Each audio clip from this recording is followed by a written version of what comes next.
চট্টগ্রামের পটিয়া উপজেলার বাহুলী ৭ নম্বর ওয়ার্ডে জনকল্যাণ সংস্থা নাম ব্যবহার করে ভাড়া নেওয়ার কথা বলে প্রতারণার অভিযোগ উঠেছে একটি চক্রের বিরুদ্ধে। ঘটনাটি এলাকায় ব্যাপক চাঞ্চল্যের সৃষ্টি করেছে। ভুক্তভোগী সূত্রে জানা যায়, জনকল্যাণ সংস্থা নামক একটি প্রতিষ্ঠানের পরিচয়ে কয়েকজন ব্যক্তি গতকাল একটি বাসা ভাড়া নেওয়ার উদ্দেশ্যে বাসার মালিকের সঙ্গে যোগাযোগ করেন। তারা জানান পরদিন সকালে ভাড়ার টাকা পরিশোধ করবেন। সেই আশ্বাসে বাসার মালিক তাদের বাসায় প্রবেশের অনুমতি দেন।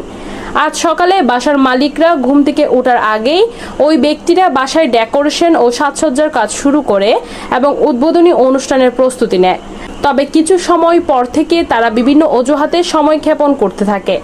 বাসার মালিকরা ভাড়ার টাকা দেওয়ার জন্য বারবার অনুরোধ করলে প্রতিষ্ঠানটির লোকজন ব্যাংক থেকে টাকা এনে দেওয়ার কথা বলে বাসা থেকে বেরিয়ে যায়। এরপর থেকে তারা আর ফিরে আসেনি। তাদের ব্যবহৃত মোবাইল নম্বরগুলোতেও যোগাযোগ করা সম্ভব হচ্ছে না। এই ঘটনায় বাসার মালিক ও স্থানীয়দের মধ্যে ক্ষোভ ও উদ্বেগ দেখা দিয়েছে। ভুক্তভোগীরা জানান, ভবিষ্যতে এই বিষয়ে কোনো অনাকাঙ্ক্ষিত ঘটনা ঘটলে তার দায়ভার তারা নেবেন না। স্থানীয়রা এই ধরনের প্রতারণা থেকে সতর্ক থাকতে এলাকাবাসীর প্রতি আহ্বান জানিয়েছেন।